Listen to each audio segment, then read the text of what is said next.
Assalamualaikum, kembali lagi bersama saya dalam rancangan Binatang Apakah Itu. So yang kali ni kita ada macam Dementor. Ada yang kata naga pun ada, entah betul entah tidak kan. Benda yang nampak macam kelawar tu dalam air tu, nama dia sislak ataupun siput laut. Kalau siput babi tu ada cengkerang, sislak ni dia ibarat sama je macam siput babi, cuma dia tak ada cengkerang. Cengkerang dia tu dia replace dengan swimming lobe ataupun macam kepak dia tu kan. Parapodium dia tu untuk movement dia lah, untuk dia bergerak. So dalam video tu kalau korang boleh nampak movement dia macam the flap swimming lobe tu untuk bergerak ke kiri ke kanan, buat bulatan dan sebagainya. Berbanding dengan siput babi boleh hidup kat dalam air dan dekat atas darat. Logik macam ni kalau macam kan banjir kan, kalau kita perasan dia ada lekat dekat pagar, bila air tu dah surut kita nampak ada dalam air lagi. So siput babi boleh ada dalam air. Yang sislak ni nama pun sislak, so dia boleh duduk dalam air, specifically dalam kawasan marine lah. Kalau siput babi kita consider dia dua alam. Kalau sislak yang Aplysia ni dia satu alam, dia boleh ada dalam laut je. Boleh ke tak sislak ni kahwin dengan siput babi?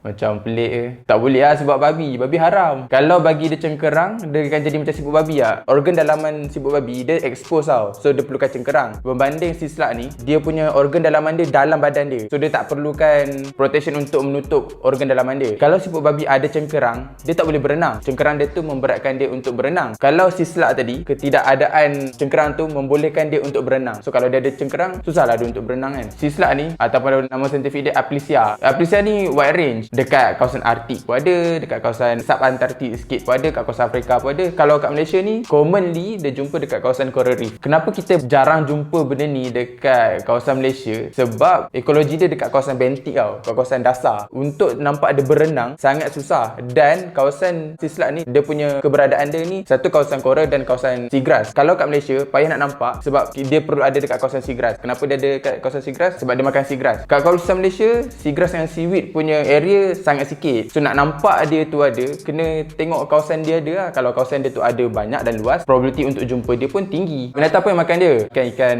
coral. Kebanyakannya ikan lah, lawak dia yang tuan upload tu pun dia tak tahu dia dapat dari mana. Probably mungkin luar negara kot. Sebab kalau ikutkan saiz tu, bukan dan rarely untuk saiz dalam Malaysia. Saiz dalam Malaysia tak sampai sebesar tu. Saiz dalam Malaysia dalam sejengkal. Dia boleh extend to 60 ke 70 meter besar ni.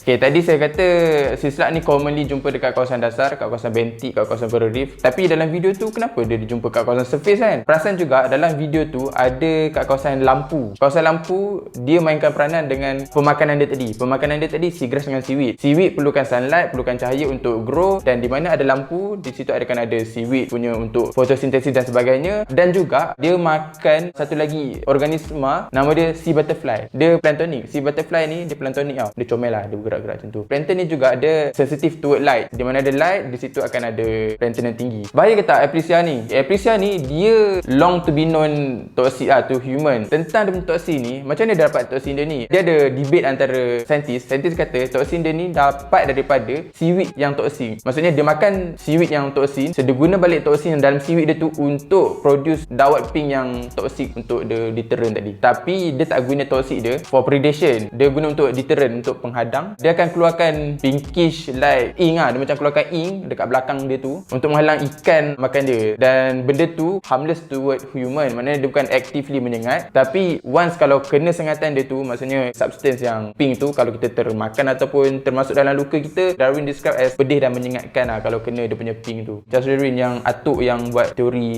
daripada buruk kepada manusia tu. Kenapa Darwin tahu pasal benda ni kan? Sebab Darwin kan bapa teori evolusi. So dia antara orang yang banyak describe spesies kat dalam dunia ni. Tak heranlah kalau Darwin tu pernah describe. Mungkin Darwin sendiri pernah kena sengat, kita tak tahu.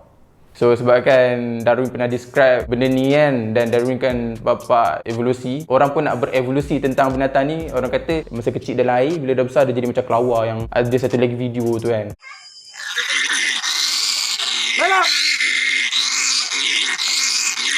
Itu bukan evolusi yang sama lah. Itu lain lah tu. Itu spesies lain lah. Itu kelawar. Ini sislak lain lah weh. So yang kelawar tu nanti-nantilah kita sembang. Spesies lain kot.